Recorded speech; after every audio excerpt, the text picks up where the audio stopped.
I think I'm a really good student because like I've been following all of your teachings. I do this focus wheel every morning.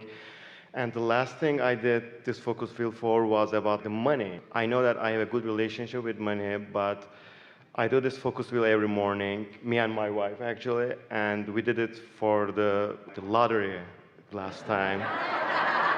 I know that one day I'm gonna win, I'm gonna be prosperous, and I've been believing in that, but my question is, why is it not coming now? Or like, am I putting some resistance onto that, or? Let's see if we can figure this out. So, how many lottery tickets did you buy? Okay, I got How many like tickets did 40, you buy? 45.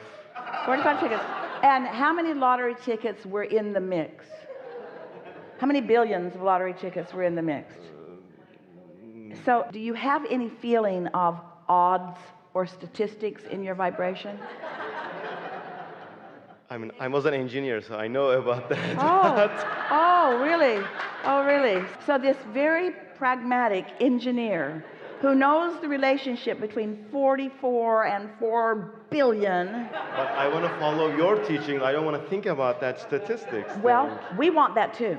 We want that too. And we know that when you are thinking about it in the way that we know, rather than in this way, that then those thoughts will turn to things for you. But that's not the case yet. You're still thinking this way.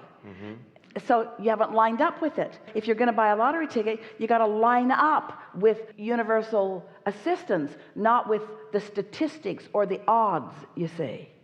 Do any of you ever buy a lottery ticket and say, this is a sure thing for me? Or are you at best hopeful? You got to go beyond hopeful. And you know what's beyond hopeful? Knowing or not caring at all.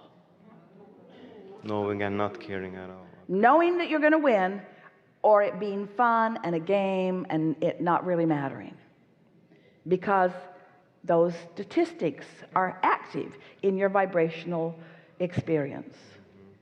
So this was a discouraging conversation for so many of you. But what we're really saying to you is you can't attract outside of your beliefs.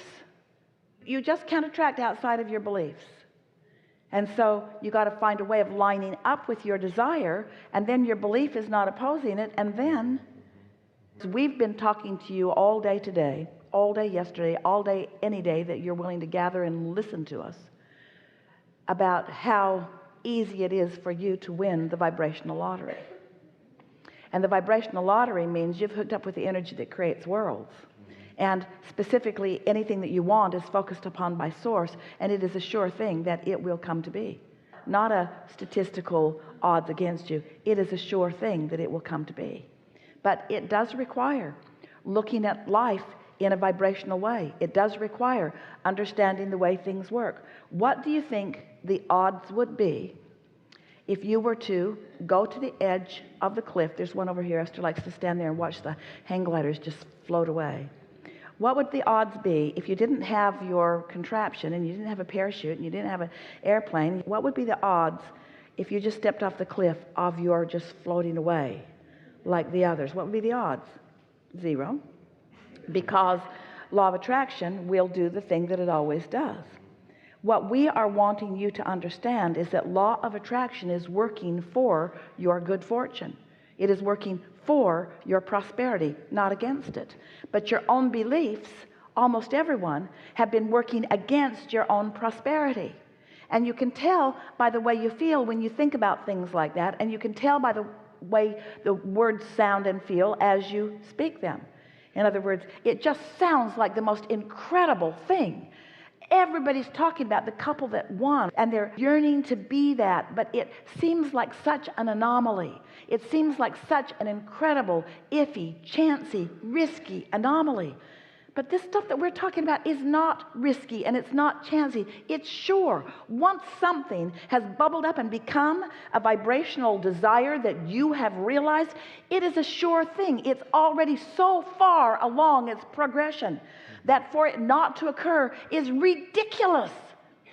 And the only reason that it doesn't occur is because you have these habits of thought, and the only reason that you are willing to continue to project these habits of thought that are contrary to the desires that you hold is because you're willing to put up with not feeling so good. Yearning doesn't bother you. Well, you should be soaring. Yearning should bother you. It should feel awful to you to only feel hopeful. Hope in relationship to pure knowing, oh, no comparison whatsoever. But you've just become accustomed to not feeling so good, being a little angry, being a little ornery, being a little depressed, being a little discouraged, being a little mad, being a little blameful, being a little guilty. In other words, you've felt so many of those things in response to the way that you're thinking that you've trained yourself into unnatural acceptance of unnatural vibration. So that when somebody wins the lottery, you go, oh, wow, what an amazing, remarkable freak of nature that is. When everybody is winning the lottery all day, every day, do you know that your Earth is spinning in its orbit in perfect proximity to other planets? That is such a good thing. And it's not accidental, and it is for you. You won big time lottery that your planet is stable. Do you realize how many things are working for you? Your physical body won the lottery, won the lottery, won the lottery. And so as you're appreciating and basking and enjoying and practicing those thoughts that feel good, then those thoughts that have felt natural to you, those ornery thoughts that are blocking your well-being, they'll stop feeling so natural. They'll start feeling like what they are, the reason that things aren't quickly moving for you, you see. And after you get a handle on this and you start predominantly feeling good and you find yourself choking on words that you used to say often because they're really out of whack with who you really are, and you start allowing those magnificent vibrational thoughts to turn to magnificent see it, hear it, smell it, taste it, touch it things, and others will look at you and they will call you lucky. They will call you a freak of nature. They will say, how is it that everything nice keeps coming to you? It's magical, or it's lucky, or it's freakishly lucky. And you'll just say, no, it's not. It's natural. It's who I am. It's the vibration that I emit. It's a natural, law-based experience. It's me projecting something that the universe must match. Yeah. Another thing, I promised my wife to ask this because it's otherwise she would kill me. Nah, well, please.